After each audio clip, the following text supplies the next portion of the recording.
Jarvan, technically they could pull off the same type of team composition, and TSM is going to be so tempted to just go Zyrakan right here, even with someone like Trist up. Very curious what they do. Yeah, Zyrakan seems pretty likely. I actually really like Braum into Zyrakan. It's good against both of them for different reasons. When Rakan engages, you can block the damage afterwards. And Zaya, of course, needs that pass-through damage, and Braum blocks that as well. It actually completely removes the power of Blade Caller on the back end of it. So same dual lane for TSM. Immortals clearly not worried enough about that combo. They had outlaned it early game. They just got outplayed in the gank, so maybe they think they can beat it on the run back. Yep, TSM happy to take a little CS deficit early on in the game. We'll see if they can actually have a smaller one this time around. Cody Sun goes back to the Kog'Maw, though, something they have definitely found success with. Yeah, and they could still do a Galio here if they want to. Now that they've banned out 5 mids and there's no Cinder to go against it, they think that would be the protection and initiation necessary to get a Cog to the late game. Still a lot of versatility left in the comp, though. I'd be very perplexed a little bit if they don't jump on something like an Alistar to break up this combo. I mean, teams have found success in multiple champions to try and break through this Rakan initiation and break up this duo on the bottom side, but maybe if Immortals are happy to go through the second ban phase, then they might just go with a Lulu or something for another Ardent Sensor for Kog'Maw. Yeah, you run an Enchanter or something back there.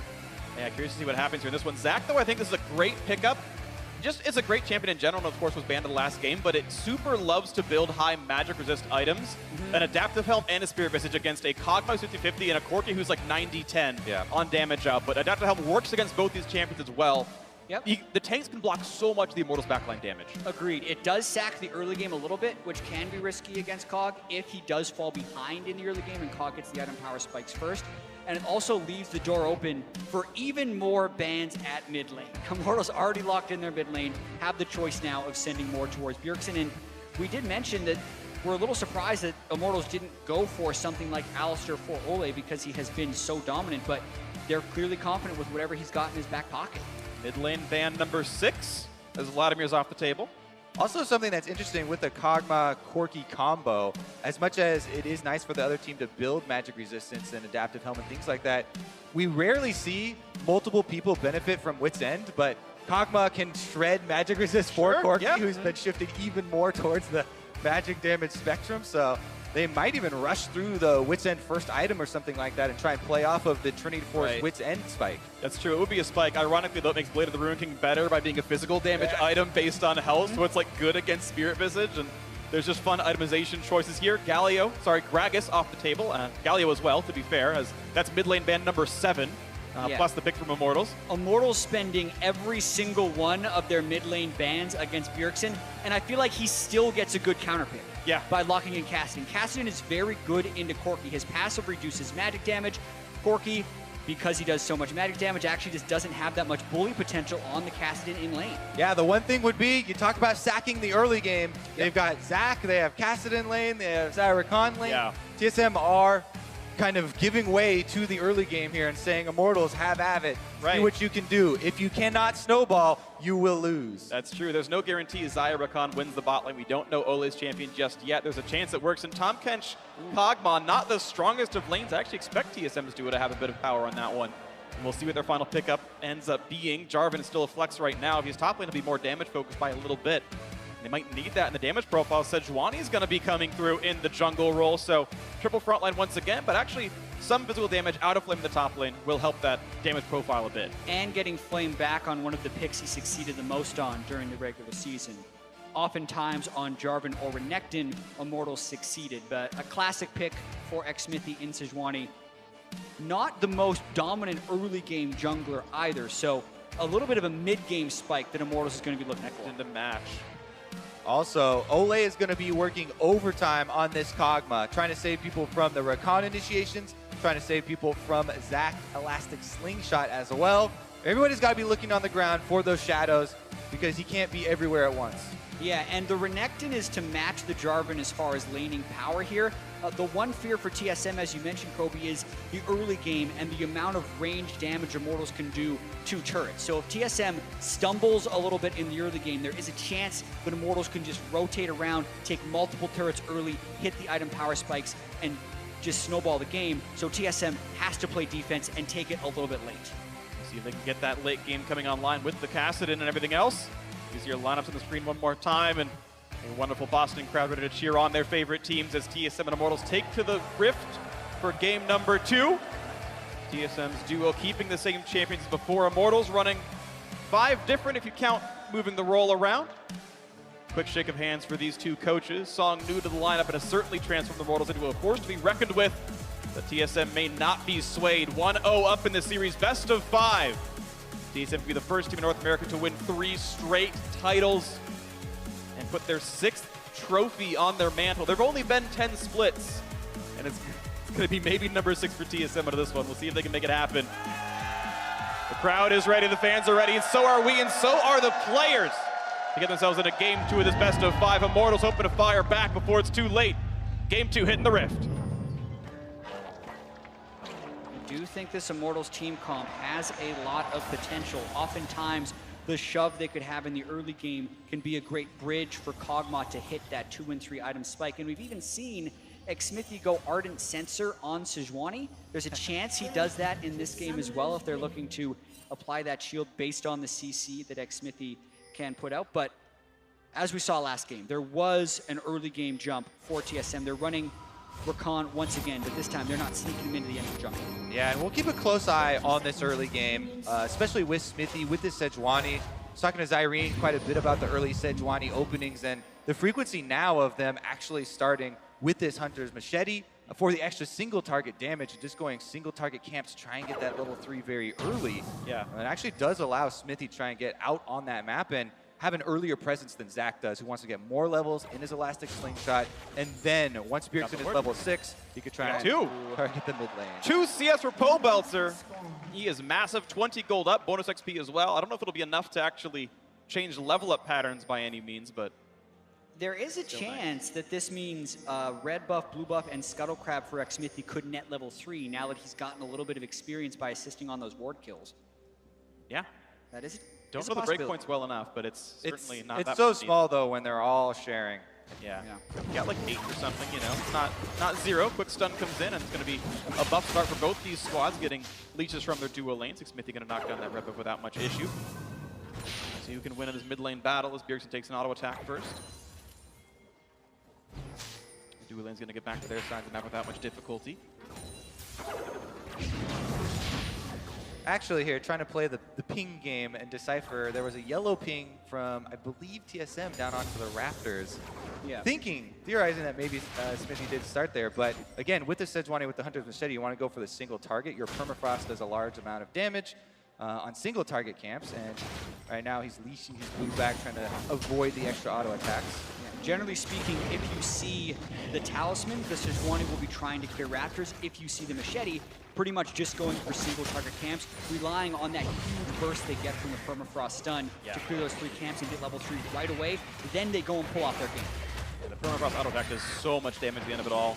You see Sven clearing away his camps quickly enough. Of course, Zach, pretty good at AoE camps himself. Level 3 is there. The same for xMithy. And the bonus XP, of course, doesn't matter. He took 3 big camps and takes Scuttle, then looks to invade onto a Zach that often gets low in the jungle. Yeah, and they're going to both have Smite if they end up fighting over this red buff. Sven's scaring a little bit unawares. Hasn't started on red, and xMithy has no reason to know he's here, but he does find him. Finds him for the damage output. A couple more autos to get the stun. He's got that. Won't quite get the passive, but does force Sven out of the jungle. At least a little bit. No, he goes back in to get some blobs. Yeah, no surprise here. Zach being bullied a bit out of his own jungle early on. Is not in any place to try and fight that. Still gets to pick up a lot of the Krugs, though, as Smithy goes to take the red. And he's going to get it. There's actually no contest in this one. He's going to get all the burst damage he needs. Auto smite once the sun comes in. You can see he's timing it as well. And that's a buff steal out for xMithy. Triple buff 3.5 minutes in. Yeah, but the gold for the junglers is the same because you get so much gold from the Krugs and the Raptors. So xMithy trying to make the most of having pushing mid lane against Zach. Body Slam comes in, they get the dunk, and they get the first blood as well. Look at that, xMithy getting the kill to Flame in the top lane. xMithy in the early game, highlighted here, and Sejuani is able to grab the last hit on that kill as well. We'll see how quickly he can get back out on the map and use that gold. Yeah, I mentioned Sejuani, not the strongest early game champion. In the hands of xMithy, though, I take it back. The 3 camp, all single target camps, getting the double buffs into this perfect dive. Well, Flame here deserves a lot of credit. He's level 4 on Jarvan, harassed Haunter down to 50% HP and pushed him under the turret in the matchup, able to really set this dive up. Really, really great stuff out of them. I'm checking, and I'm pretty sure it was a Doran's shield start from Haunter in the first place, and he still died despite a very defensive laning item. I mean, look at Flame CS, already off to an extremely good start on that top side. So identifying that area of strength now, Immortals should continue to play around the top triangle of the map and have their bottom lane a little bit more defensive and just go for CS. Yeah, the 28th First Blood xMithy has participated in regular season plus playoffs, the most of anyone in the LCS. So trying to put his stamp on this game, and I think you're right, Kobe, in going back for Haunter. One thing is they didn't burn the flash, so Haunter still has that. The pressure's going to stay on, though. No wards. They don't know that he's waiting around on this wing, and there was a couple of... Oh, gets spotted. Now xMithy. Peekaboo! No dive to be had, and he spent his time going for this. His wolves are up right now, so he's losing a little bit of potential gold as a result, but no kill to be had. Nice little attempt. Flame goes in for the trade, gets some damage, but Haunter hitting it back pretty well. Yeah, mid lane is going to be a bit of a farm off, but Pobelter should be shoving for a lot of it. Svenskaren's here for a counter gank, potentially. Down, gets an Arctic Assault in and forces him away for this one. Bjergsen pretty okay as well, and still going to start on these Raptors. Would be careful. You've got a xMithy coming for you. xMithy with the casual 2v1 while the rest of his team cleans up the minions in mid lane. xMithy's going to get most of the gold of this camp. No, Sven just walks in and attacks him a few times, shatters the Arctic armor and gets the permafrost hit as well, and Sven seems fine. Also, look at all the deep vision now Immortals are putting into the top side. Talk about top triangle versus bottom triangle.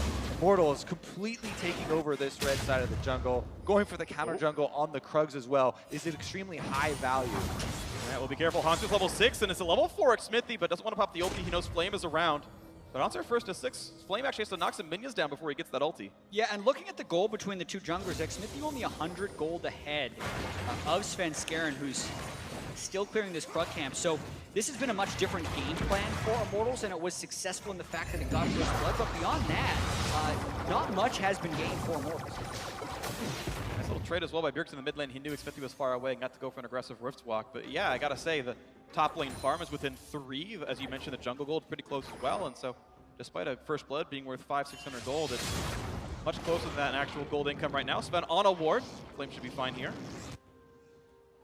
You know, with that wave pushing, that Sven can always wait around, and Flame might not be allowed to get any farm.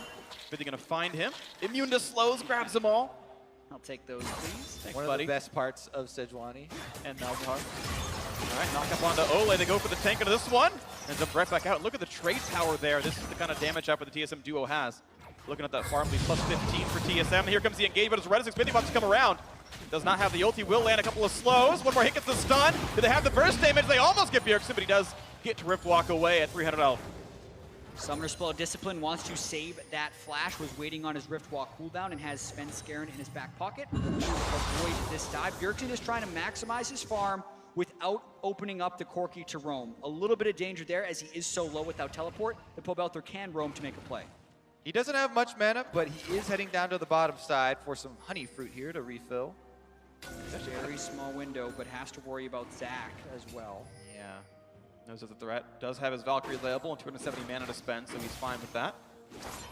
Right now, Immortals are going to lick their wounds again. The farm deficit 13-ish for the Immortals duo. Certainly a much less strong laning phase with Cog and Tom Kench, but damage output can be there. And frontline continues. Pobelter can also join the fray. Nice knockup, but that's going to put him in turret range. Gets the shield. He's not in too bad of a shape. And out they go once again. Double hit 6 first, and Biofrost will be 6 shortly, so the potential for a play is there. Depends how well they're timing the teleports of Immortals as well. Flame and Pobelter both without, while Haunter does have his if a big fight breaks out, but that's only going to be true for the next 30 seconds or so. Yeah, a lot of recalls actually being synced up for TSM right now. They're not looking to play aggressively anywhere on the map with both jungle and mid lane in the base. There's something worth pointing out with TSM. Haunter actually took the reduced Summoner Spell cooldown mastery, so he's got 45 seconds advantage against Flame when TPs are matched. So I actually expect TSM to try to play around those windows more and more. They had done similar TPs before, and they're still in that window of Haunter having TP and Flame not. Haunter has done a good job of stabilizing even after that First Blood dive from xMithy. Just doing just fine in CS here. And as you said, ready with the teleport. They can answer very easily on the bottom side, but Smithy wants to bring it once again back to the top. Finds a ward though on the way, and at least it's a swing of 105 gold for killing one and moving the other, but still an equal gold game right now, and Sven waiting in the wings. He's gonna find Flame.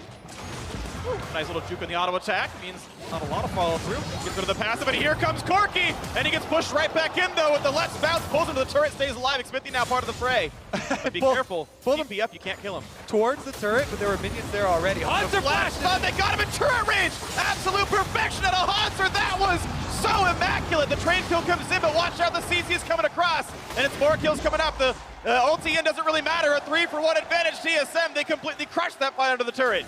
Oh my goodness, Haunter goes down in the end, but he nabs the kills before he does. Big play. What a massive defense there for TSM. And much like in game one, it's Immortals trying to walk into TSM and TSM being ready for it. So Svenskeren misses the initial skill shot, but then as the package comes in, times the ultimate just right, grabbing both of them into turret range, flashing afterwards to buy time for Bjergsen's arrival. Immortals is confident because they have Ole coming up the river, but the flash stun from Haunter, huge. Then Ole comes in as well, arrives on the Tahm Kench, but it doesn't matter. Bjergsen is here, nice AoE combo there, and Ole arrives just to die. And Svenskeren being low at the turret doesn't matter. He still has Zac passive, and because Haunter had saved his teleport, there was no way to kill the Bloblets if you do a dive like that, as long as Bjergsen is coming up the river to threaten. So just a very good execution of a defense there by TSM. Immortals very eager to try and continue to pressure on this top triangle, continue to get more out of the TSM jungle, but definitely paid for that one. And now it's a healthy gold lead in the early game for the TSM squad. Bottom lane, earn theirs their own. Top side has kind of righted itself. It is going to be the Wit's End rush out of Cody's Son. Nothing else builds out of those items got in his inventory, so he's going to go for the Magic Shred. Speaking of that, Bjergsen shredding out some of the health bars of Pobelter. Got about 400 on that Corky right there as he pokes back and forth and doesn't want to take another Null Sphere to the face. 1200 gold to TSM. Nice knockup. Just kidding. It's Ole who pulls him away. Puts him back in the belly. Out they go. Foul blast works so well. Such a subdued pace in the bottom lane compared to game one, where you just get to play with a 2v2 down there instead of having jungle intervention all the time. And again, just stopped out by Ole. That's an ulti down and really no damage to speak of against Cody's Son. Some disrespect, but here comes the attempt. But what they're getting away with the Valkyrie, just have the mana pool for it. And gets Svenskeren at a half HP, but there's no one around to stop him. They did see, I believe, Smithy up on the ward that's in their own jungle. So they know that Smithy, has passed by the top side. And that's why Svenskeren goes for that dive even between the two turrets. Flame still wants to battle up against Haunter in this one. Going to see what kind of damage he can deal, because now Smithy's in the fray and he's going to start stacking up the possible stuns. The flash and chase with the W, they're going to get the damage out, but the stun going to break as well. And despite the ulti pop, he's got no way out. I believe the ulti even popped for Smithy to guarantee it comes through. Yeah, he was getting the double freeze there, and the only way to do that is to hit with your first one and then use the ultimate to get the second stun. So Smithy did that just right. Will they try and actually stay at the turret for first turret gold? TSM are taking the opportunity to start a dragon trade. Well, a 13-minute Ocean Break, not bad at all as the wave comes in. This should be the turret dying on this wave, which is why they're keeping Smithy around. We know there's no rotation coming out for Bjergsen, so it'll be a trade of first turret for a fairly early Ocean trade. As the Immortals have put so much pressure towards Flame, trying to have him win his matchup. The gold shred across the two. I mean, Smithy has had a laser focus in both games 1 and 2 on completely different lanes. And in both, it did net them first turret, but at a pretty large cost. The kills are going back over to TSM. You can see Bjergsen is healthily into his laning phase, almost hitting level 11 for that first reduced cooldown on Riftwalk. And TSM has the first Drake. So the overall result of Smithy's switched focus has been pretty much the same between games 1 and 2. Solid defense from TSM so far in this series. Right now, though, tied in gold, and recall's putting it safely for a lot of these players. Kog'Maw back in base. Cody's Son gets his Wit's End. Building towards his next item. Could be almost anything that goes into his build normally, but that's the first item spike in. Of course, Ole not going to get an Ardent Fence anytime early, so no double spike with that. Question is always, once they get the first turret down and top lane is pushed in, what can Immortals do to keep up the pace? You get a little bit of tempo advantage there with topside pushing, and now Flame gets to roam the map, but where can they actually force? Bjergsen on Kassadin with Flash and level 11, as you said, very mobile, and it's very hard to force on him. So it looks like they're actually just kind of doing some ward work here. Gonna find a friend, says hello to Bjergsen, Riftwalk gets him away. Takes some damage, doesn't care about the rest of it though. Getting a Kassadin at this point practically impossible, even as the Sheen for more CDR and plus level 11, so that's a very short Riftwalk cooldown.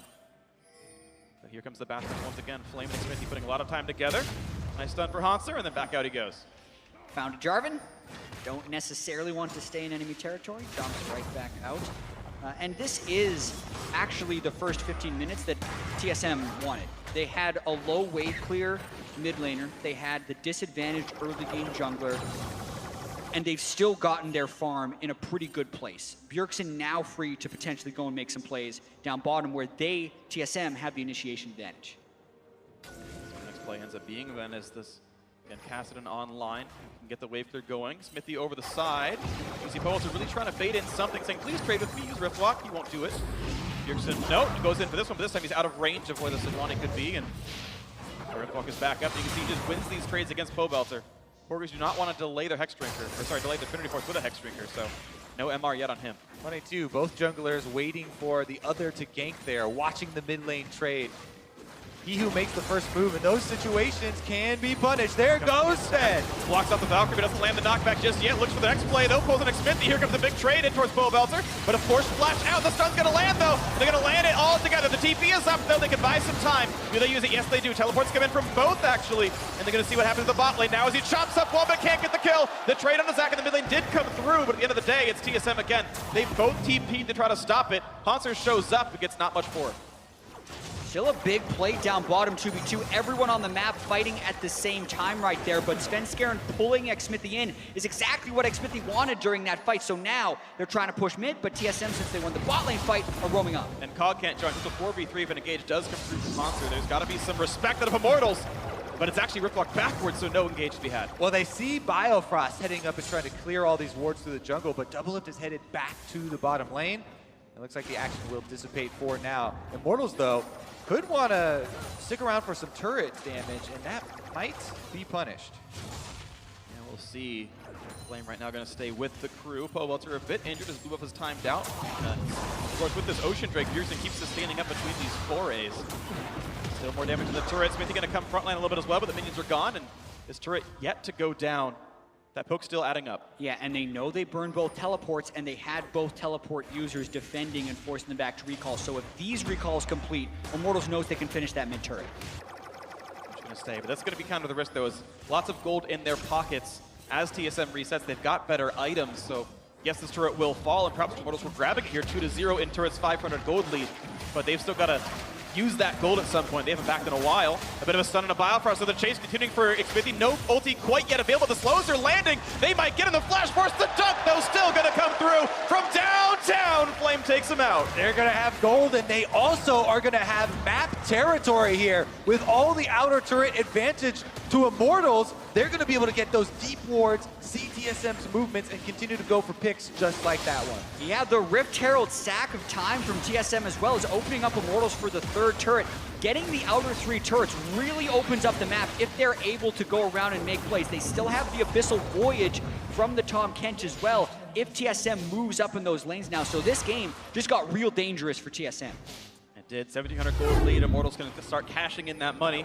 Watch this mid lane fight again from way back when. Once again, as we talked about, the one that goes first here can be punished really heavily in these plays. Svenskeren has to flash ultimate out there, but Smithy nails him with the double stuns, and they're able to clean up that kill. Even after the teleport does delay it, he's still going to be in range, and Flame saved his dunk there. Looks like he got 4 points in the last couple minutes. Some miscommunication by TSM, only needed one of those teleports to channel, and then as Immortals was trying to join, And they're going to catch him again. Hot out in the top river. Zac, one with the earth again. Xmithy's Sejuani has been very clean this game. He's consistently getting the permafrost stun and then getting the ultimate off. You have to be really ahead of the play in order to make that happen, obviously, because you have to get close to them, stack up the stun, detonate it, and then hit the second, but it's so much more damage from the combo for him, and it's setting up most of, if not all of Immortals' kills. It's such an interesting race here because Immortals are playing to their comp. There's the flash out. Bjergsen has the ulti up in a couple seconds, and he's going to be safe for that one, but still look at this damage in the turret. Immortals really turning up the pace. Definitely pressing ahead. They continue to find the picks. They continue to pressure 4 turrets as well. And for Shields, turret's still going to fall. That's 4-1 in turret. TSM duo got theirs in the bot lane. They had won the lane. They deserved that, but Immortals will be farther ahead. TSM's bottom lane is kind of the shining hope for them. Doublelift and Biofrost have been the ones earning the advantages. They've taken the turret now so they can join the rest of the team. We'll see if it's going to be enough to keep them safe. The Immortals Death Squad has been on a roll. And TSM has to find a way to get vision of Xmithy or Flame. Those are the guys who are making the plays start for Immortals. And Svenskeren is way off counter jumping when this play actually starts. It's the Abyssal Voyage that cuts him off. Kodu-san and Ole fly in. It changes Svenskeren's direction, gives enough time for Pobelther to get close. Ole then flashes for the slow, and pretty much it's just a numbers advantage. The whole reason Immortals gets that kill. TSM, though, back on the map. They're rushing out for this Cloud Drake, and they should be able to add this one without much issue. So another non-combat Drake added to the mix, but it might help them get into or out of fight sometime later on. The Golden lead, I should say, still remains for Immortals. And TSM kind of trying to stack advantages up for the late game. Bjergsen starting the split push with teleport right now. A heavy focus on the Rift Herald as well as the Drakes. The Drake buffs never go away. The Rift Herald's going to have to be used in a few minutes and probably won't net them much with the map pressure Immortals has, but they're definitely in a holding pattern right here. And the one thing that did give Immortals such pressure to take those last few turrets was when TSM tried to get aggressive, whether Svenskeren was initiating or trying to counter jungle. So TSM actually needs to play a little bit more passive until they can find the right fight. And Immortals trying to make sure they can line up their lanes appropriately. Both teams this time around running double teleport. Flame right now tasked with handling Bjergsen. Both are going to be maybe holding the other side of the map or joining with the crew. Right now it's a 1-4. And they're going to let bot lane be pushed in by Hanser if he wants to. Immortals now grouping up around this Baron. It is available. Hanser does have TP. Control Word of the Pit means TSM now blinded in this side of the map. This is how they found their success, grouping up, roaming as the 4-man squad, finding picks on the lone TSM members. But now Bjergsen catches sight of them. TSM can play accordingly. He slips into the Baron even to clear out the vision they just placed. And it's worth pointing out right now that even though there's an Ardent Sensor done for Biofrost, Doublelift has not recalled in a very long time. He has a couple thousand gold in inventory right now. Kodu-san's already got his Hurricane Spike. Mid lane gonna be pushed in, but if there's a fight happening, Doublelift is under-itemized right now. As the Rift Girl's gonna push in, get plenty of damage down. It will die, but gets half the mid lane outer turret. That also does draw out the Abyssal Voyage of Ole to defend here. So that is one of the tools that Immortals have been using to try and get these picks. And TSM may have bought themselves a little bit of time with that push, even though they don't get the turrets. Smithy wants a piece of Svenskeren, but he'll just have to settle for chicken. That's two straight defensive ultis out of him, and nice smite by Smithy grabs the big chicken. This smite's gonna be back up before too terribly long. They just can't rush Baron just yet. Looks to be engaged though. Actually, Sven wants in. Gets a bit of damage, knocks him together. Here comes the charm, the knockup as well. The rest of the team gonna join in. TP coming in just now for Flame. Do they have the damage over the big storm? Gonna rage on, do plenty of damage. Sven right back into the mix yet again. By the storm knocked out, and now into Bloblets. Hanser already part of the mix. And the front line taking plenty of damage. Gonna knock him down. Yes, one kill on a Sven. And then dunk into the back line. They get a double kill out for Pobelther. Looking for a second championship, but a knock up there. The re-engage for Hanser. Looks for the stun, does pick up Ole. Running away, but he's gonna still lose his life, and now Biofrost's gonna fall. 4-1 advantage Immortals. That's exactly what Immortals wanted. They've been poking around for a fight, and Svenskeren gave it to them. Especially when Svenskeren uses his ultimate to escape with the Raptors to then fight right afterwards. Immortals knew this was the fight to go all in, and they bide their time during that fight as well. Flame holds his Cataclysm until exactly the right moment, and they get 4 kills plus the Baron. They know there's no threat. Doublelift doing the best he can with his time to push down mid. He does actually manage to knock down mid outers as falls, but a smite comes through for Smithy, and a Baron picked up as early as it was last game. This time, though, for Immortals. Smithy is now 2 levels above Svenskeren after the fight. We're going to replay right now. Sven goes in, he gets the double knockup, and Biofrost does use the combo from Rakan super early on, so they're left without a lot of control. Then the re-engagement. Sven is so low, he immediately gets popped, but Flame goes offensive for Immortals. And then Flame actually flashes back TSM moves forward, then he gets a 3-man ultimate. The damage applied to all 3, still able to stay in the front line. Pobelter gets his second Valkyrie of the fight. Hauntzer doesn't have enough damage to finish him off with the stun, and those small advantages Immortals had been accruing in items, and the fact that Doublelift hadn't shopped, even though he was in a position to free hit for much of that fight, paid off for Immortals in a big way. I think he had just barely by the time that fight came through. His Hurricane gave him 4,000 damage on this one, but now the re-engage coming across, going to find a couple of knockups. Looking to knock down Ole, gets the shield up in time and stays alive. The Charm running back to the back line, and nothing with the left bounce either. The fight has continued as Pobelter wants to chase in towards this Zac at half HP. Going to push Svenskeren away, chases in towards Doublelift. The crit coming in for plenty of damage. Now Bjergsen joins the fight for a slow as well. Here comes Smithy. Can they get the stun? Not quite just yet, but the health bar is so dangerously low out of this as Smithy still holds the front line, and they all stay alive as Flame pushes the bot lane. Fight's very critical while Baron is active because the turret kills afterwards can come so quickly thanks to the Baron empowered minions. Very important that no one on TSM died there, as they will be able to heal up and prevent an absolute disaster, even though Immortals now with full control. This is a huge, huge sweep for Immortals. A lot of gold income for them to really extend this lead. It was getting a little tenuous there for a moment, but they've cleaned the map of TSM turrets. Only the inhibitor ones remain standing. And look at this one, 6-2 in turrets on this Immortals. Doing such an amazing job in the mid game. Baron buff still on for a minute and a half. They've got a lot of room still to work with if they want to. But Welter even better at killing turrets, has a rapid fire cannon done. Rage Blade soon for Cody's son. Immortals have been able to leave around a bunch of wards as well before they exited TSM territory. So it should be very simplistic for Immortals to set up for the next Drake. It is just a Cloud Drake, but they do want to get back on the board and kind of break the TSM hold on the Dragons. Absolutely. See, Sven gets away. This is actually the second blue buff in a row he's had to grab. Bjergsen's never been around to take it. He's been pushing top lane for the last 5 minutes roughly, so not optimal situation. So CDR, of course, not a bad stat on Zac. Cloud Drake up in 15 seconds. Baron buff still on for a minute. And we'll see as the team has grouped towards the bottom middle side of the map. See if Immortals can get anything with this. Yeah, Smithy has been everywhere this game. 90% kill participation, and they still have about a minute on this Baron, but need to get multiple waves crashing at the same time if they want to crack the inhibitor line of TSM. The package being up right now for Pobelter does make him fairly confident. They're getting a decent chunk of damage early on.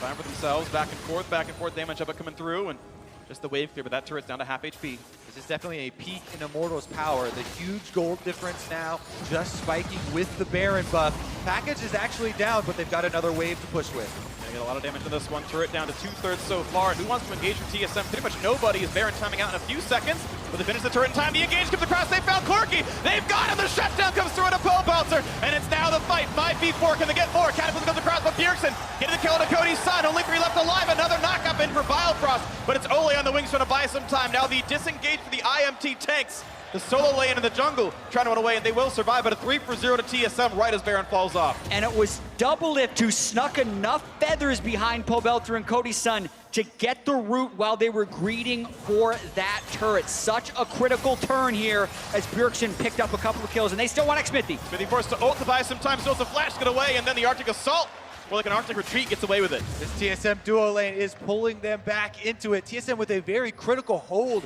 at the inhibitor turret there. That one was about to go down, and Immortals didn't even have the time to pick up that Drake. Yeah, those turrets heal. TSM now even faster with the secure of this Cloud Drake. Absolutely keeping themselves in the game with that fight because of the power spikes that Immortals is going to be hitting. We'll get to that later. Watching this one more time. Doublelift, just a few autos, gets the root onto both the Corki and the Kog'Maw. Ole can only eat one. The Biofrost initiation comes in afterwards to get up the charm, and that is just over from that point. Yeah, that is the dream scenario for the TSM teamfight squad. Doublelift and Biofrost come up big, then it makes the follow-up from the Kassadin, from the Zac, very easy for them to do.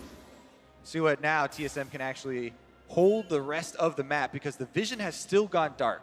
Even though they chased off Immortals, they're working with a very, very dark map. Immortals still has a 4,000 gold lead, but they are now up against 3 Drakes instead of 2. The Rage Blade being completed onto Cody's son is massive, but Bjergsen is yet to complete Lichbane. I think that's going to be a huge moment. Level 16 plus Lichbane for the Kassadin means he can kill the Kog'Maw. And Doublelift now has Infinity Edge. That's the supreme power spike for Isaiah right now. He can cut through the squishies so much more easily now.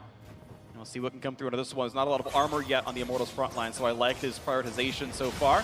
Mid lane under fire, and you can see this turret just withering under the attacks. 2 more hits. Immortals still want to fight, and they have the flank from Jarvan. Early feathers from the disengage, though. Can there be a refight now as Immortals have the ultis available to find themselves the dive? Flame at half HP, pops the stone plate, though. That is his tank stats now gone. Yeah, that's huge, actually. Stone plate actives are one of the biggest things keeping the tanks, keeping those front lines alive in these team fights. See what happens. A bit of slow, 3,000 gold difference. Out goes Bjergsen. Ardent Sensor done a while ago for Biofrost, gets those buffs in. Yeah, and super important to get wards down for flank teleports from Flame. That Jarvan getting a flank onto Double Lift is a huge moment for this game. Just 2,000 gold, Baron being up in 40 seconds. It's all going to revolve around that zone, which Immortals now controls with wards. They can bait the vision properly. It's easier for us as spectators to see what they're doing, what they're not, but TSM often will have no idea. But once they're able to push in top first, this will create even extra pressure. There's always the option to forsake Baron and push top instead if the wave gets to the right place. You can see Immortals, via the vision deficit, able to push the waves first. They have even more room to work with, as at some point TSM have to walk over here and take these minions over. And that gives time for Immortals to ward or sit in fog and look for the next play, like this. Biofrost can't go much farther. Sven's going to be the one to go in front. And you can see that could have been a knock-up onto a support. That could have been a kill, but Sven was the intelligent one to go forward.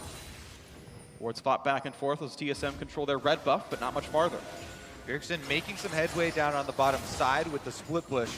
But Immortals just really focusing on controlling the vision around Baron and leading up to it. Now he's even coming in for a flank, but he's passing over wards as well. Comes the attempt, and they know it's a fog of war. There's no guarantee this is happening. Blue Trinket used at the right time. Sven is around the wings. Can Ole stop him? He's not going to go for it just yet. And they're going to get the elastic slingshot to come out. He is going to dive into this one. Here comes the team fight. Flame's going to disengage. Nice knock him out of the back lane. They pull in Ole. The counter goes to pull him right back in. Look at the damage of it. They've knocked down Biofrost. But it might continue with Ole dropping out of health. But no, a double kill first. In the back lane, traded back. It's all the damage on a Hanser. Staying alive, but it's Cody's son still able to hit. And he's killed everybody on this one. Only 2 dead for Immortals. The ace coming through cleanly, and Baron is a formality. Full stack Rage Blade Kog'Maw is not the one that Bjergsen goes to assassinate. The double marksman, Bjergsen killed Pobelter, could not get Cody's son, and Ole just ate all the damage at the start of that fight for the front line of Immortals. That is a tanky Tahm Kench, and that is going to be a Baron on 3 members of Immortals. Watching this one more time, Svenskeren makes the choice to go for the fight. He doesn't get the knock up and ends up taking a lot of damage. And Biofrost's initiation was beautiful. He gets a 4-man charm, but is killed on the way back out. Instantly taken down on the retreat, and Double Lift as well gets locked up with Svenskeren. Once Double Lift is down, Bjergsen's the only big damage threat that Cody's son has to worry about. They kite out Concert, and they take him down for the ace. A red buff and 100 magic resist makes it a little bit easier to stay alive against that Cassidy. You can see almost 6,000 damage out of Cody's son. Only now getting lifesteal for himself, but he has the Cutlass. Just not enough damage can be dealt by TSM to break through everything. Even with dying relatively early, Double Lift still pumps out 4,000 damage in that fight. Critical to note, he still has Flash, as does Pobelter. So the next assassination attempt on him, if he's not chain CC'd, he should be able to flash away from. Immortals already heavily weakened this bottom side turret though, and they're returning to the site of the team fight. TSM were able to sneak through the feathers. See if they can do it again. Only a couple of shots left. So that's the turret falling, so there's a lot less distance to cover. The first Blade color already used. Now the inhibitor open, and normally a team will not defend when the turret's already gone, but they're gonna go for this one. Knock him out. Ole, let's bounce. Only pulls in the support though. He's gonna pop the shield, stays alive. A nice storm comes across. That's gonna be the first kill. And Hanser's dead. There's no backline threat anymore. As the second kill comes in, Rakan is gone. And Immortals with the double kill on Cody's son, looking to make it keep happening. But it's a knockup with the flash from Flame on a Bjergsen. 3 kills so far, and it's only the backline left, and he can't do much with it as the double actually came through for Flame. And Double Lift can now only watch as suddenly it's going to be Immortals picking up the kills in the Nexus turrets. Looking to knock down the minions 5v1. I'm not sure he can do this one. Brothers from the buy some time. Wants to kill Flame. No blade call yet to be had, though. And Pobelter looking to kill him. His ex-teammate from 2 teams ago under the turret. As the turrets fall, the Nexus now laid bare, and Immortals gonna tie up the series 1-1, hoping to be and gain that first championship. We have ourselves a series here at the TD Garden. Immortals have arrived. That was such a strong performance. by xSmithy, completely changing his goals from game 1 to game 2. Does get kills in the early game, but specifically finding the mid-game fights. They could not get good initiations onto TSM in game 1. That changed in a big way here in game 2. The differences in front lines was huge in this game.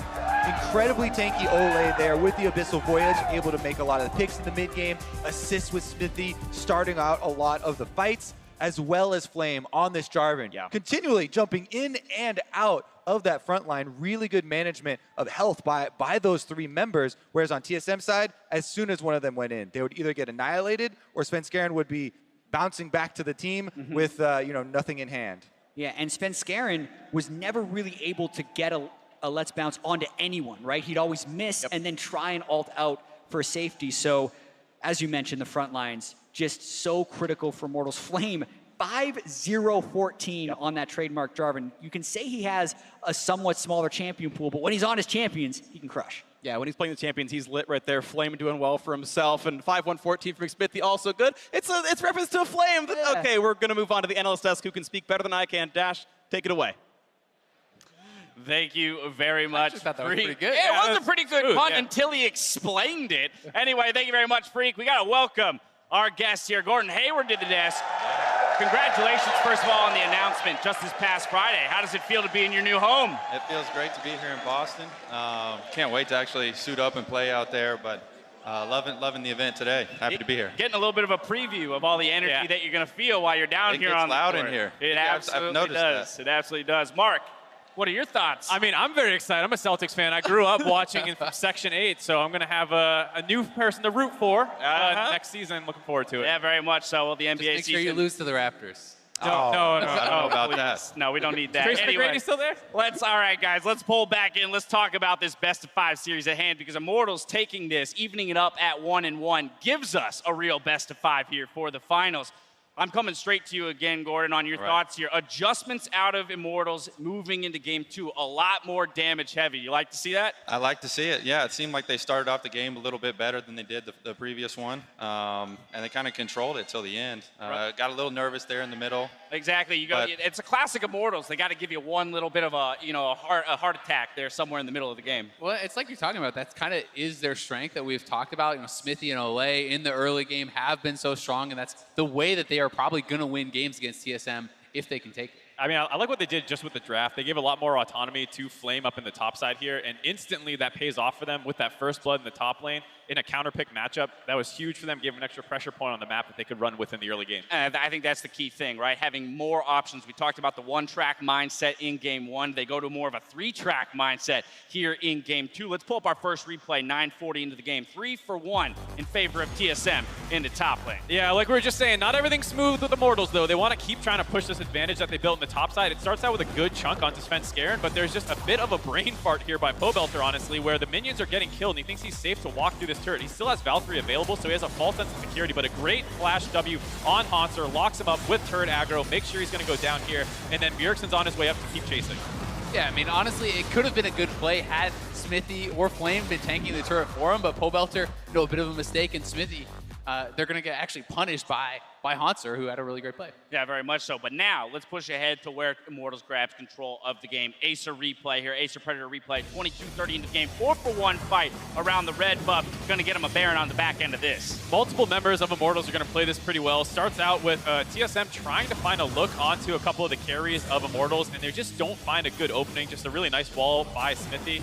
And during this time, Flame is slowly going to start wrapping around from the top side. So that jump by Sven doesn't hit anybody. Double lift and Bjergsen starting to get zoned away, and then here comes his teleport by Flame. Yeah, and I mean, the positioning from Cody-san was so good, actually just kiting backwards towards the red buff, making it so TSM had to funnel in towards them, and they could never actually get back to that hyper carry to really get onto the Cogma.